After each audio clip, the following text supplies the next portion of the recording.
Hello, Linda. Welcome to the podcast. Thank you so much for having me, Alexia. It's lovely to be back. Now, for those eagle-eyed, well, not eagle-eyed, but eagle-eared among you, you might recognize Linda's voice because we've spoken before on the podcast, talking all about yoga and the moves you can help you to prepare for birth. But Linda also works with the whole gamut of well-being for women. And so we're going to dive into another really important part of the journey today that I think more and more women are really experiencing, and that is that post-natal to peri-menopause phase, where some women, because they're birthing later, are diving from one straight into the other. So where should we start with this conversation? What's happening with women when they're, let's just start with post-natal first of all, and what's happening with the hormones, so that we can start to understand how this hormonal mix is correlating, or how it bleeds. It's Well, it's someone doesn't bleed. That's the thing. Yes. Straight into the perimenopausal phase. What's going on?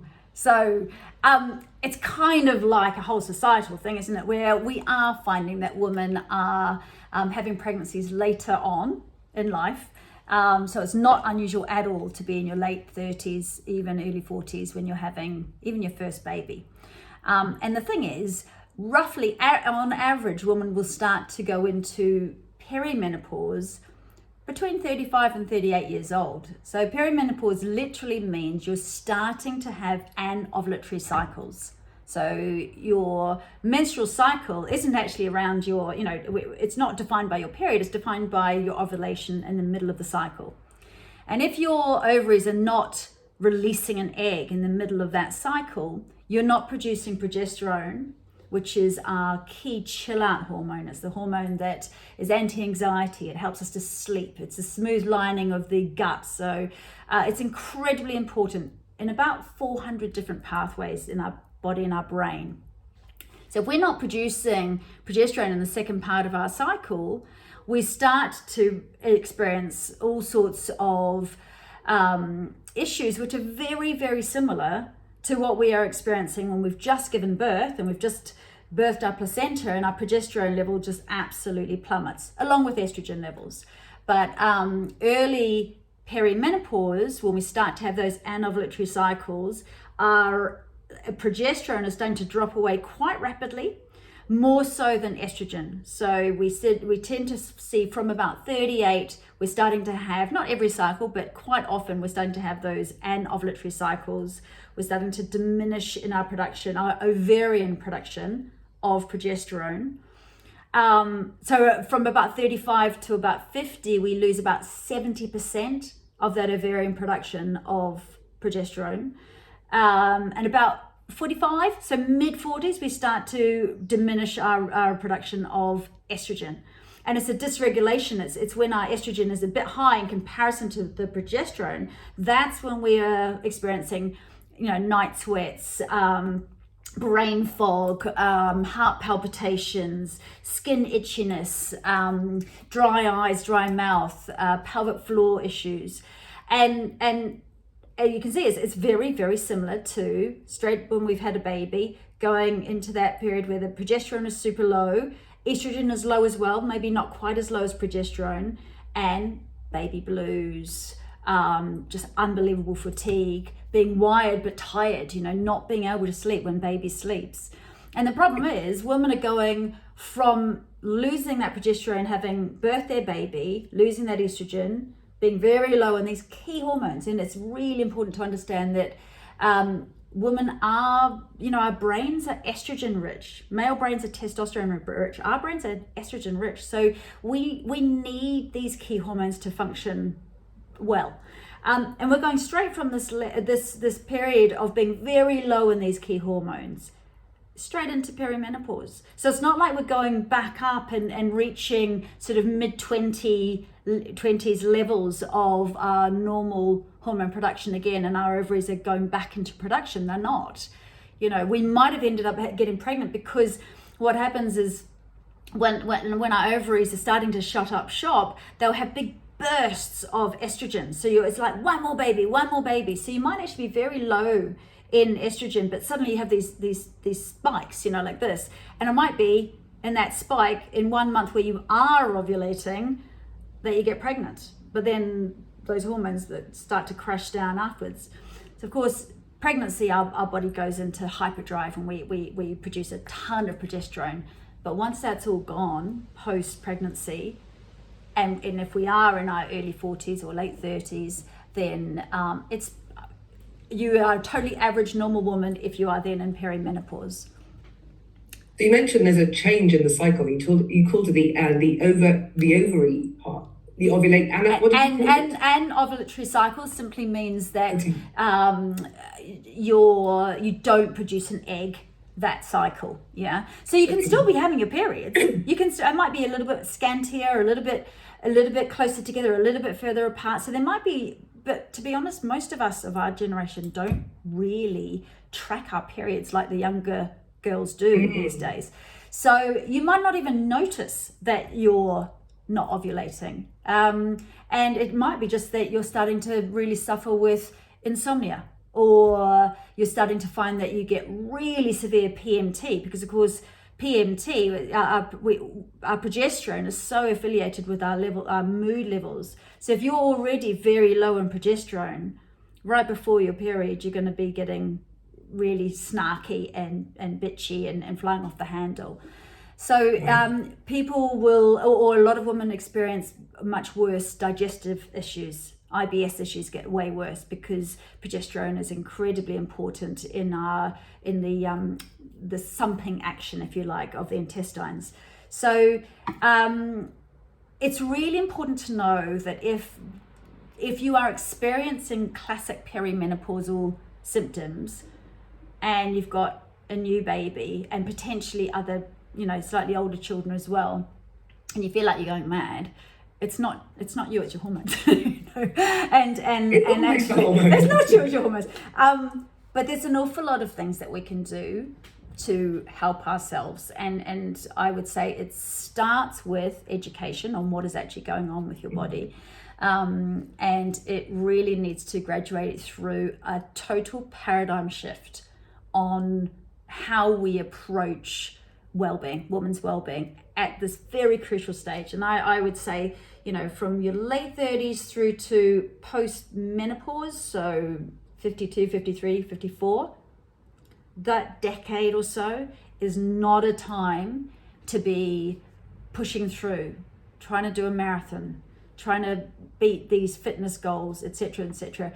It is really a time, and I mean, this is probably a bit controversial saying this because we all want to know that we can do more. It's a time to stop up the leaky colander. Yeah, does that make sense? Or the leaky boat. It's a time to really focus on adrenal care, because our adrenal glands take over the key production of those hormones when our ovaries shut up shop.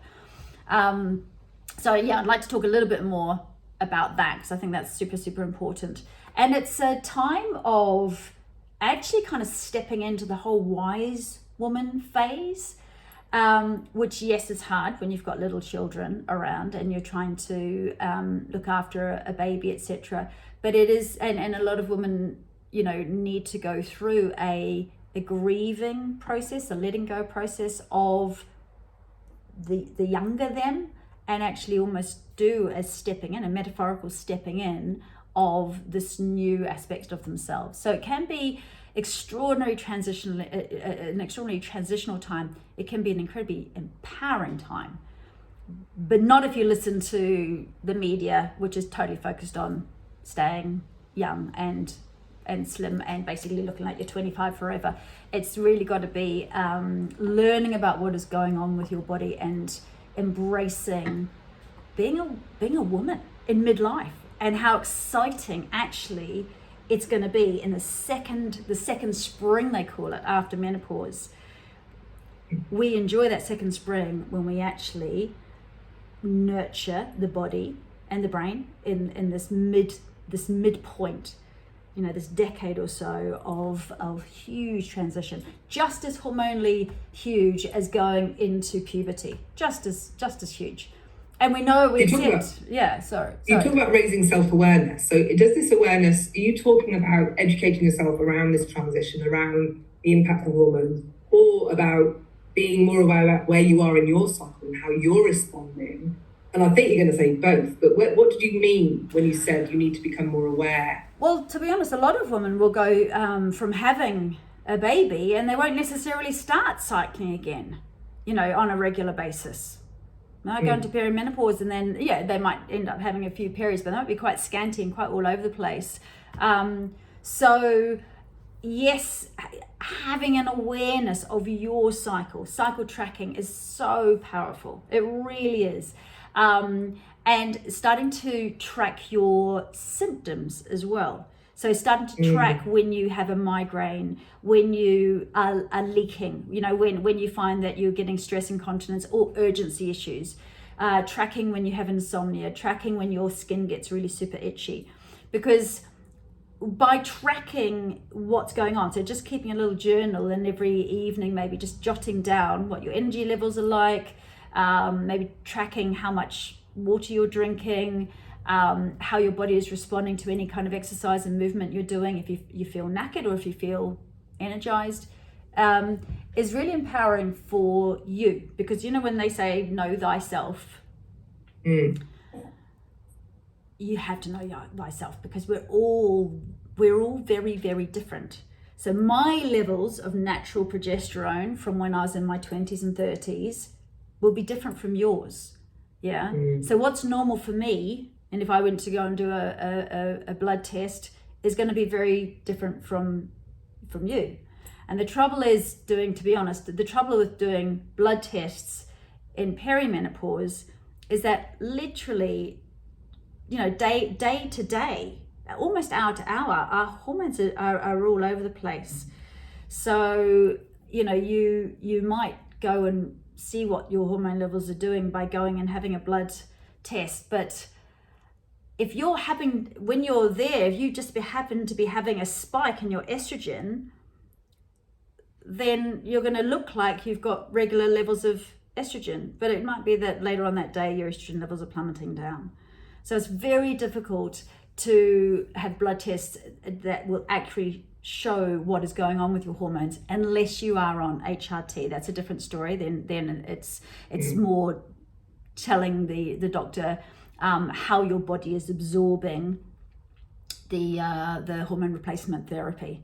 But prior to that, it's more about your symptoms. So there's this called the green climactic scale, and doctors will get you to fill in a very, very detailed form which will show them via all of your symptoms roughly where you probably are in your perimenopausal journey.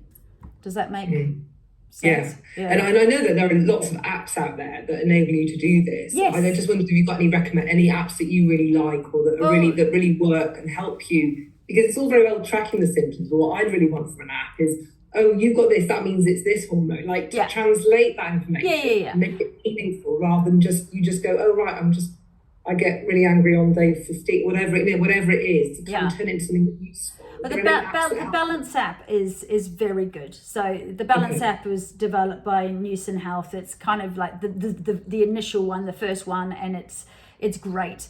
So I would recommend the Balance app to track your cycles and things, and just getting to know a little bit. I mean, you can just go and look on. I mean, I've got lots of articles on what these hormones do. It's just important to know that progesterone, it's your mood regulating, calming, chill hormone. So if you're feeling like you're going to kill somebody, or you're going to throw a chair through the window, or you find yourself just screaming at the kids and then going, oh my God, where did that monster erupt from?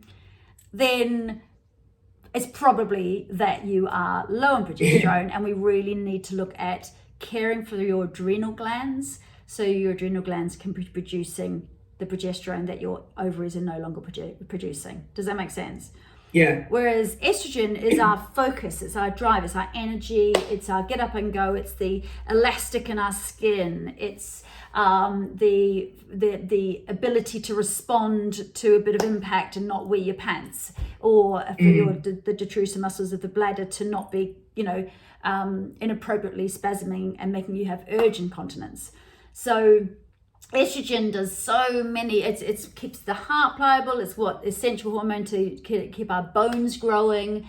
It's absolutely essential for our brain. So if you're suffering more from issues around dryness, depletion, itchiness of the skin, dryness and itchiness of the eyes and mouth, inability to sleep as well, then it might be that estrogen is the main problem. I'm just going to caveat that by saying almost progesterone and estrogen, they work like sisters, that fight, but essentially they fundamentally need each other. So they work well when they are in balance. When we are pre-menopausal, so not peri, but pre, so when we're just ovulating every month beautifully, then we've got very high levels of estrogen and pretty high levels of progesterone, and they just, we are changing constantly, but they're pretty balanced. And then we go into, if we've had a baby, we go into this post-natal period, and they both plummet down, but especially progesterone, and it's the differential. This is the tricky bit. It's the differential between estrogen and progesterone. So if they're not nice and balanced and close together, if one's up high and one's down low, and it's normally estrogen that's higher and progesterone that's lower, that's normally the case, it's that differential which causes most of the symptoms that women will recognize as being perimenopausal. So this is what happens when we go into early perimenopause. I'm going to say postnatal is, say, late 30s, early 40s. Give us another year or so and we're in perimenopause. Perimenopause, the progesterone drops down first, and around about 45, roughly, sometimes 43, 44, that's when the estrogen starts to go, one more baby, no, one more baby, no, one more baby. And it's when the estrogen's high and the progesterone's low, it's those days, it's that time, which is really difficult. So one of the things that women who, especially those experiencing real mood issues, depression in a postnatal stage, and who are in maybe late 30s, early 40s, going to the GP, it would be worth talking about perimenopausal issues and maybe supplementing progesterone. So these days we can get body identical progesterone. It is exactly the same molecular structure as the progesterone that we produce ourselves from our ovaries or our adrenal glands.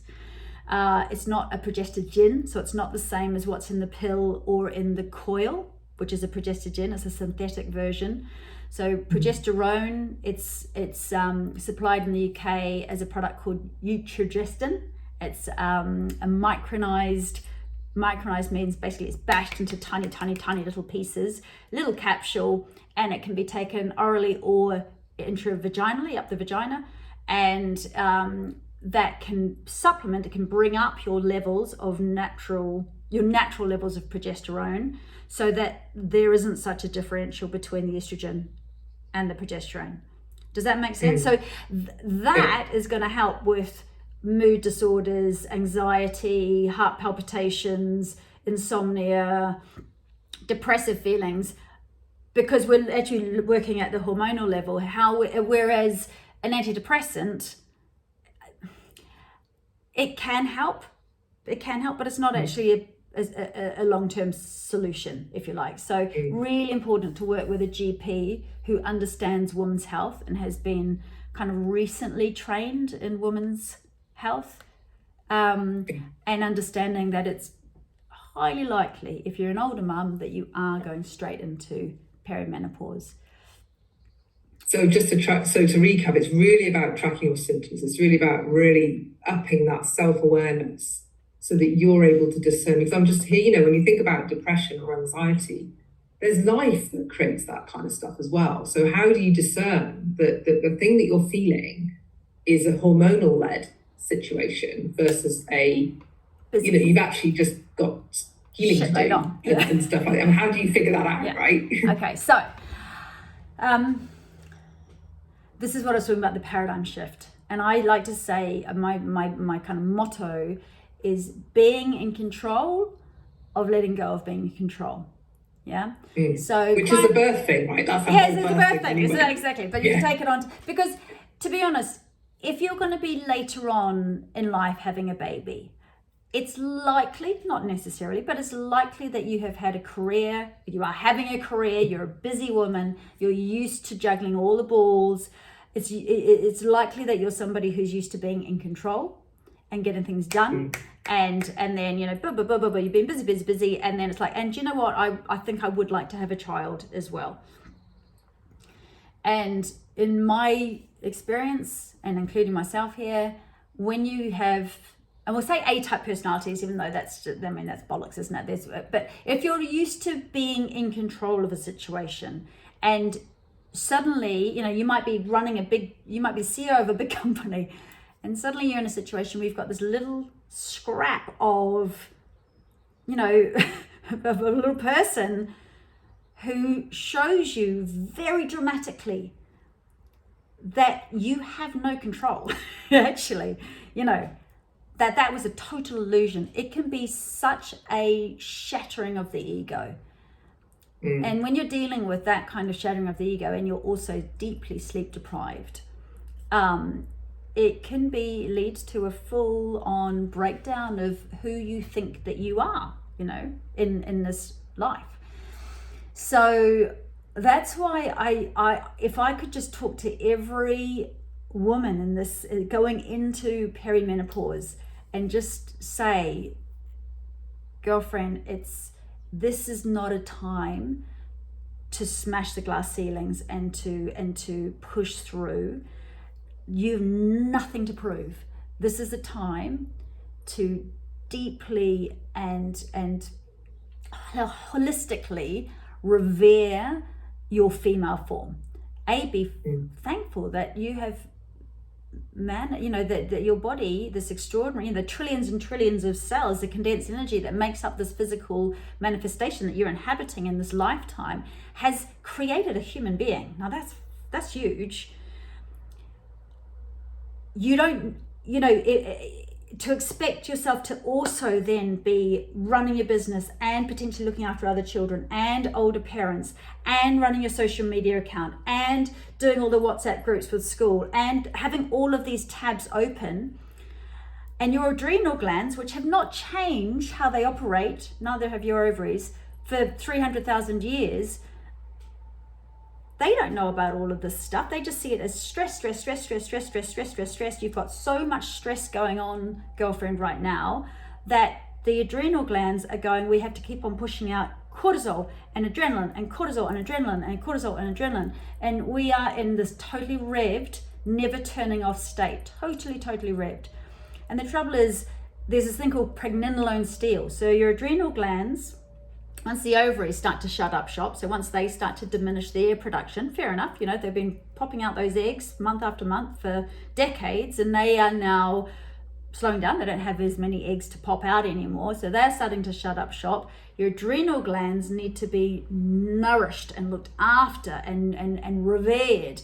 And instead, the adrenals, the pregnenolone, which is the master hormone, if you like, that the adrenal glands produce, that pregnenolone either goes to creating progesterone and estrogen and testosterone, or if you're it's going to keep pushing out cortisol and adrenaline instead, and you're not going to get that really essential estrogen and progesterone. So not only have your ovaries shut up shop, but your adrenal glands are not taking over the job like they should be.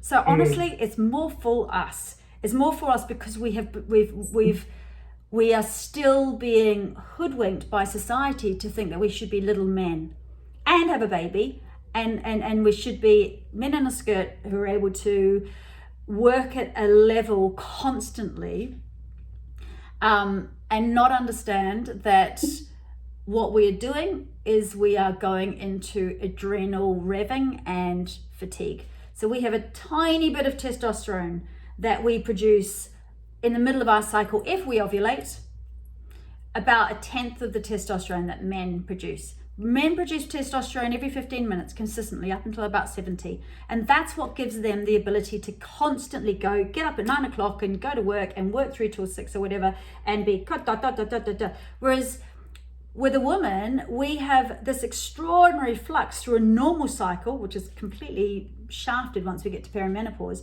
But through a normal cycle, once you've just had your period and your estrogen is soaring, most women for those first couple of weeks before ovulation, they're like on it. We can get 200% done in those times. We can get all the stuff done. We're very sharp, yeah? And then we ovulate, and then we go into this progesterone time of being, as we're going towards our periods. And that's not the time to be pushing through, especially right before your period. That's a time where we can be creative, we can come up with extraordinary out-of-the-box solutions to things, but it is not the time to be trying to be really articulate and in meetings and boom, boom, boom, boom, boom. So by understanding your cycle and the general cycle, understanding what these key hormones allow us to do, understanding our extraordinarily unique female hormonal makeup, and actually shifting into, I'm not going to keep being that pushing forward, woman who basically tries to be a small man because that's what society has asked of us, and instead insisting, all of us need to do it together. We've got to all help each other out, insisting that we rewrite the playing field. We create a new playing field for women's bodies and our brains. And this transition time, this decade, if we don't get it right, the rest of our life is going to be hard. If we do get it right, we can enjoy that second spring, and that's when we can change the world. That's when we can really make a huge difference, because our hormones, yes, they're lower, but they go back into balance again. And it sounds to me like actually you need to be, whether or not you're in your late 30s, early 40s, tracking your cycle and being aware of these hormones and how they impact you is something that all women, the minute they start bleeding, should start that process, because it just raises their own level of self-awareness and how they need to change and adapt and flux with their cycle, rather than, like, it feels like, if you start preparing for birth 2 months before birth, you've left it too late.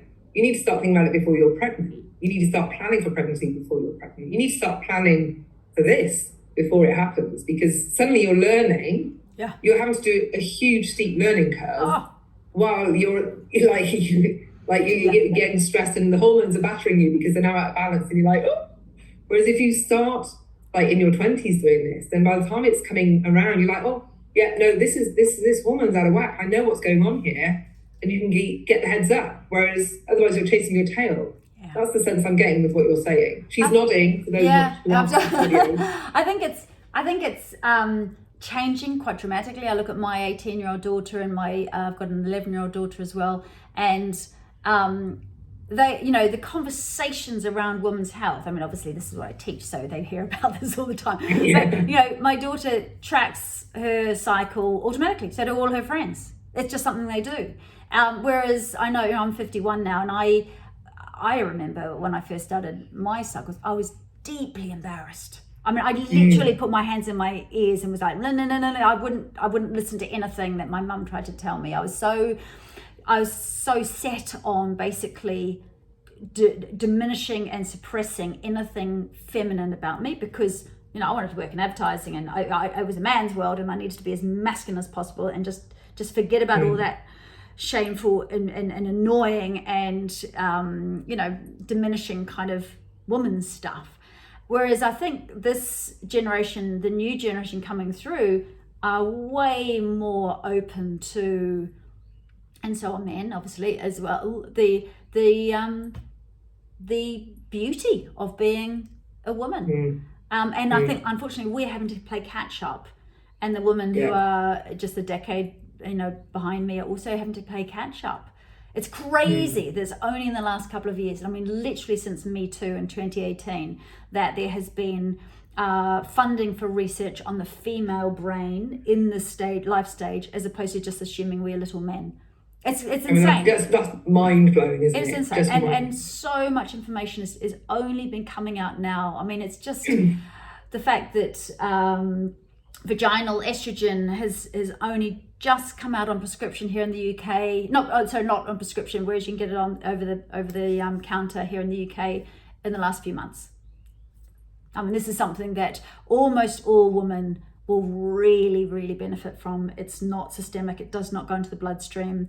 It just works on the localized area, but the difference it makes for women who are suffering with stress incontinence or urgency or urge incontinence, who've got prolapse organs, who have got, scar tissue from an episiotomy or tearing, which is becoming hard to deal with.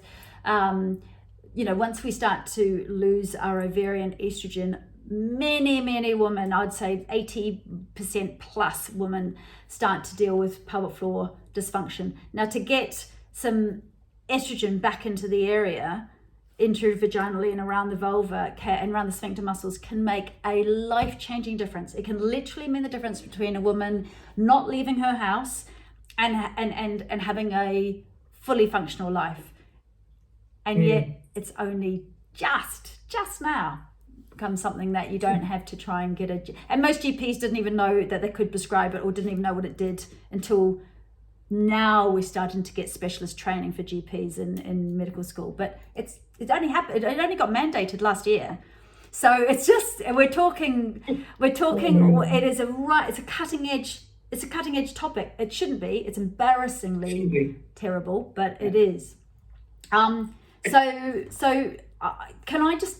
just jotted down a couple of things that I think that I'd love midlife women. I'm going to say midlife women, for when you're in your late 30s, early 40s, you're kind of midlife, Yeah.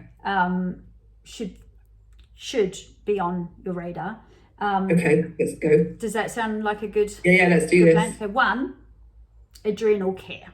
Yeah, so adrenal care. Yeah. Focus completely away from getting skinny again, looking a certain way, and focus on adrenal care. Your adrenal glands are your primary focus. So adrenal care means what I was talking about before, getting away from being in the rev state, where we're pushing out the cortisol and adrenaline, and getting into a state where we go into the parasympathetic nervous system. So when we're in that rev state, it's the sympathetic nervous system, and we have mastery over, it's called the automatic nervous system, but actually we have mastery over it. We can go into that parasympathetic nervous system, and that's when our adrenals are able to go, and start to produce the calming progesterone and the needed estrogen, So just to get clear, the adrenals can't produce both. They're either on an adrenaline mission or they're on the other hormones. Pretty much. So you need to make sure that you are nurturing them, because they can't do both. 100%. Right? Yeah, so it's a bit more nuanced than that, but let's just keep that. So things like extending your exhalation with low vibrational toning. So basically, humming or singing, anything that is extending that exhalation is toning your vagus nerve. And the vagus nerve goes from the brain, it goes down through all of the organs of the body, and it does not ever get activated if we are breathing, shallow breathing or mouth breathing. It gets activated when we extend the exhalation. Because if you think about it, when you're sitting around the fire, 300,000 years ago, and you've done your kill and you're safe and you're in your tribe and you're digesting your food, you're going to be slow breathing, like a baby, slow breathing. Elephants slow breathe, tortoises slow breathe, they live forever. Monkeys breathe really fast, and that's why they don't live very long. But when you are running from the saber-toothed tiger, when you are fighting, when you are in modern life, when you've got all the tabs open, metaphorically and literally, that's when we're in that sympathetic system. So, and we don't breathe, we don't extend our exhalation, we're fast breathing. So slowing down your breathing rate, learning how to breathe properly, learning how to diaphragmatically breathe. If you know you're a chest breather, if you know you're a mouth breather, if you know that you're habitually head forward, like go, shoulders rounded, then sort out your posture, sort out your breathing, slow your breathing down, use the buzzy bee breath, if you've got a new baby, use your hum, calm the baby, calm yourself. Honestly, that's the key. It's really easy. That is the key to getting yourself into that parasympathetic nervous system. Yoga Nidra, which is in yoga, it's yoga sleep, Yoga Nidra means. So taking yourself for 20-minute naps where you have a guided relaxation taking you into a deep state of rest, into that parasympathetic nervous system, and then bringing you back up again. So you're not going into sleep, it's called conscious rest. So you are consciously taking yourself into a state where you are deeply replenishing at a cellular level, and then come back up. That is so nourishing for the adrenals. So especially as a new mum as well, bub goes to sleep, you might need to do a little bit of movement and release. We are animals at the end of the day, so if we've got adrenaline pumping through us, we need to release it, literally shake it out like an animal does. So you might need to do a bit of yoga, a bit of dancing, a bit of just literally shaking, get out for a walk in nature if you've got someone else to mind the baby for a bit, something that will just release the adrenaline.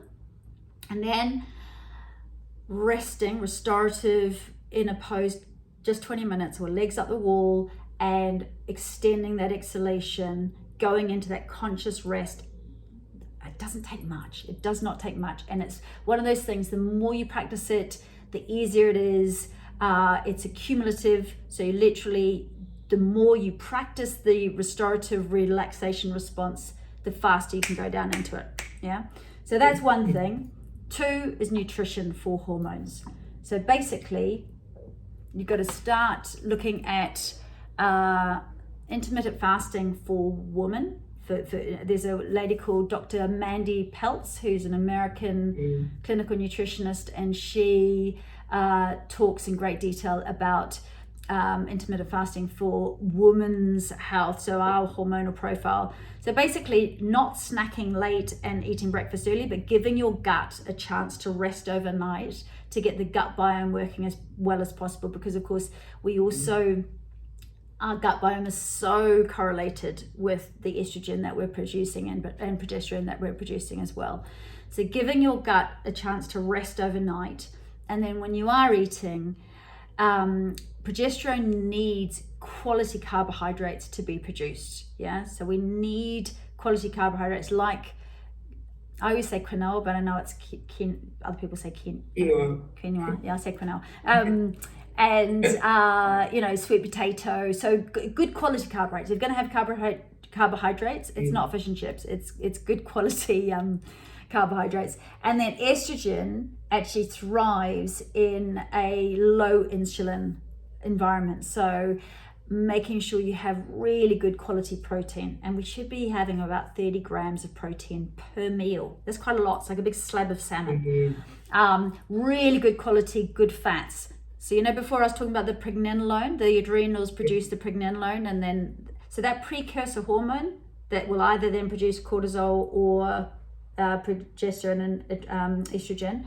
Pregnenolone is created by cholesterol. So you need to be having good fats like eggs and salmon and avocados and tons of olive oil in order to create the pregnenolone that's going to help you create those hormones. So nutrient dense, good fats, lots of good fiber. So the other thing to know that is, if we're constipated, constipation is the number one driver of incontinence issues, of bladder incontinence, but it's also, especially as we get later into our 40s, if you're constipated, we tend to then reabsorb estrogen. We need to use it and then lose it. We need to be able to detoxify it by pooing it out, yeah?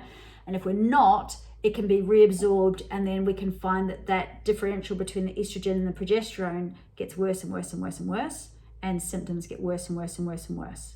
Does that make sense? So getting enough good fiber in the diet in order to make sure that, a cup of linseed in the morning with water, very helpful. And so number 3, It's do less to do more. So it is the opposite of what we have been taught. If you're finding yourself that you do have enough energy and you're suddenly like, wow, I need to lose this baby weight, which I would say, please just park that. It took 9 months to create this baby. Give yourself 2 years at least in order to lose that weight. It's much more important that you focus on building your health. Because of the whole adrenal thing, because of the pushing out of cortisol, when you're pushing out cortisol, you have insulin spikes, and it's those insulin spikes when you're becoming insulin resistant, which is putting that band of fat around the midsection, which a lot of perimenopausal women experience. So by doing that conscious rest thing that I've just been talking about, by gifting yourself times where your adrenals are calming down, you're going to find that you're going to lose weight doing that way more than in the hour you've got off each week. You go, right, I'm going to hit the gym, or I'm going to go on a 5 or 10K run, or I'm going to go to a HIIT class.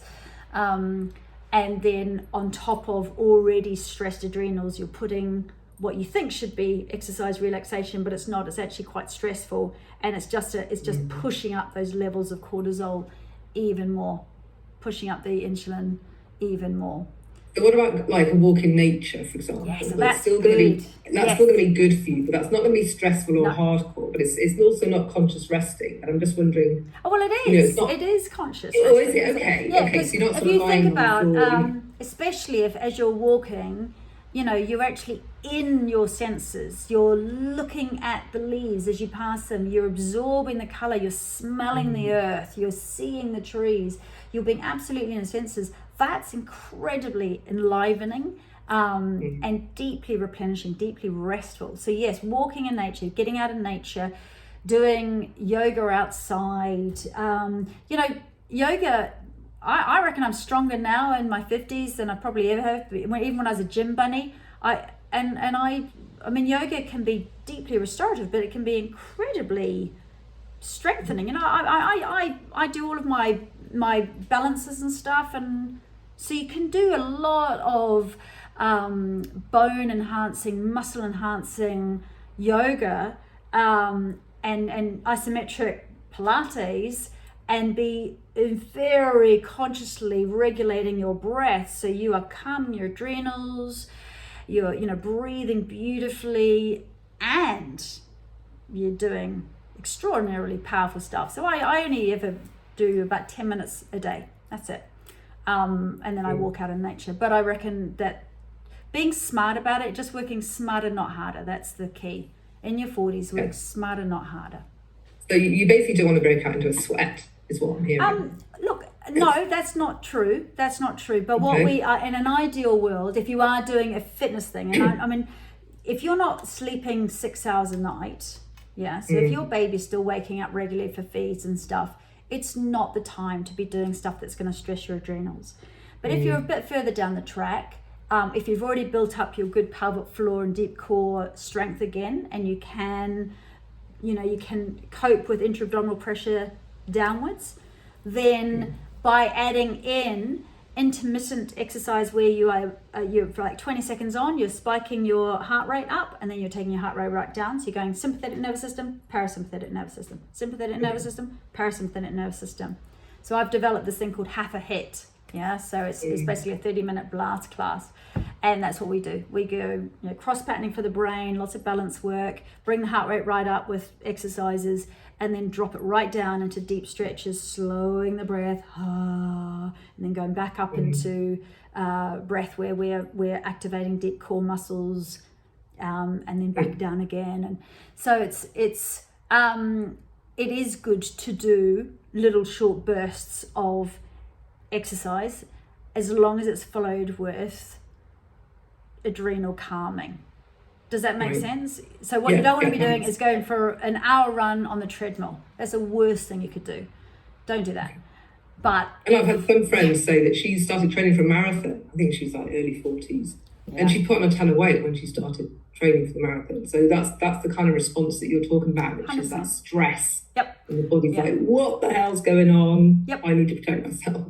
I've got a group of mums that I run with sometimes, and it's really interesting. The more the midlife ones are running, the more of a box their physical shape looks like, the more they're losing their waist and the more weight they're putting on actually overall. But and here's the thing, understand that our hormones at this stage of our life is totally different.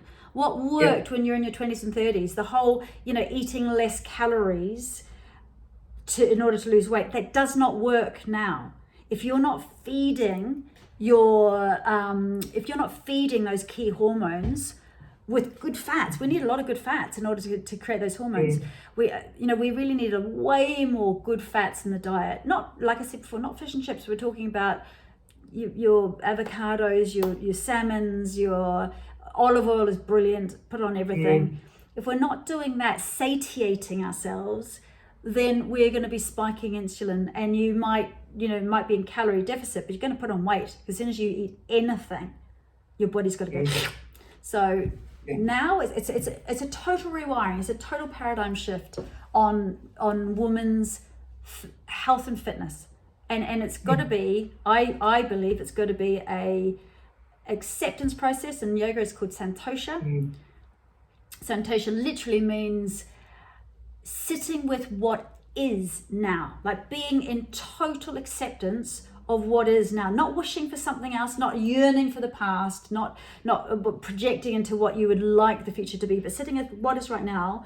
And that acceptance, that santosha, is the key ingredient to change. Because once you sit with this is the body, this is the brain.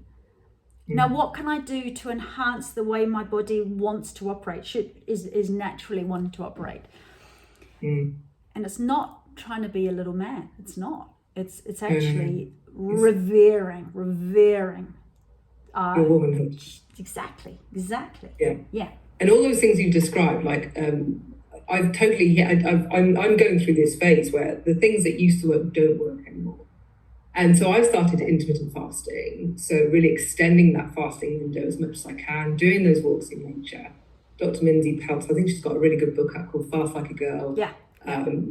She's got a really great YouTube channel for anybody who wants to learn more about all of this, which is really, really great. Yeah. But all these things that used to work for me just don't work. And it's taken a lot of me just going, hang on a minute, tracking everything a lot more closely and doing the calorie deficit, doing more exercise. I'm like, hang on a minute, normally this would, like, my weight would be dropping off right now, and it's not. So I've been incorporating some of these things that you've been describing. And it's a suck it and see thing. You've got to kind of try that. Oh, that's not working. Try that. Okay, and it's this constant pivoting, shifting, learning, because what might work for somebody else isn't necessarily going to work for me. Yep. So I'm now tracking everything like crazy and just learning. But I think that acceptance piece is really important, because it's like, okay, I am not going to get back into those jeans. They're not even pre-baby jeans. They're like they're just my old jeans. And I'm changing as a woman, and that's okay. And accepting that, rather than this trying to be 10 years behind me in my life. It's like, I am evolved. I'm different. And that's been an inner work piece. Not a physical, not a diet, not a running, whatever it is. That's been, okay, this is who I am. And that's I think a huge part of that process, because when you can accept yourself for who you are, then you're just happier with the way you are. And so you're not trying to do all this stuff. You can just think, okay, I've got a really busy time right now, and what I should do is go crazy and do the go. But no, I'm not. I'm going to go and walk in nature, which is going to achieve. It's so counterintuitive. All on my to-do list, but actually, I need this, and that's where I'm getting my insights, my intuition, my shortcuts come in, my inspiration, and so for that I'm very grateful. And it's required a huge step change in how I manage my life. But listening to you saying all this stuff, I can resonate. It all resonates with me, and I'm definitely still on that learning journey. Good. And I think I wish I'd started tracking some of this stuff sooner, actually. But that's what I'm going to encourage listeners to really start familiarising themselves with their cycle sooner. Making friends with their cycle, not kind of thinking, oh my God, it's my period. Oh my God, just go I'm going to be out for a week now. Like, just leave me alone. It's accepting that this is an important part of your womanhood.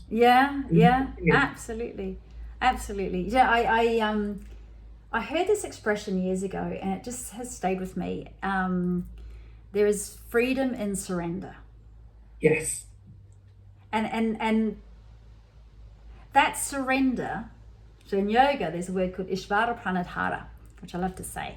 And it literally means, you know, it essentially means grace. That we have, if we set where we want to go, yeah, roughly, we have this idea of how we want to feel in ourselves, and we make conscious choices to take ourselves along that path, knowing that sometimes the path might zigzag all over the place, but we're making conscious choices, and we're doing daily practices, daily things that are going to help us move towards that vision that we have of ourselves. So it might be starting the day with hot water, you know, doing 5 squats after we've been to the loo, you know, trying to tune in to do a 15-minute yoga nidra once a day or once every 2 days, whatever it is. You know, we've chosen our things, we're doing our things, getting out into nature, walking, and we're moving towards. But ultimately, it's not with grasping onto a certain outcome, you know, getting back into those skinny jeans or whatever it is. It's not then I'll be happy. It's going with an open palm and kind of giving over to something that's bigger than ourselves, you know, something that is that collective consciousness, that the co-creation with the universe, the you know, Mother Nature, God, whatever you want to call the in yoga we say the little self and the big self, you know, our connection with all that is. And Ishvara Pranadhara is that ability, which I feel is so feminine, of giving over with an open hand, you know, grace, having the grace to not be holding and controlling everything. And that's why it gets back to that being in control, of letting go of being controlled, and control the controllables, you know,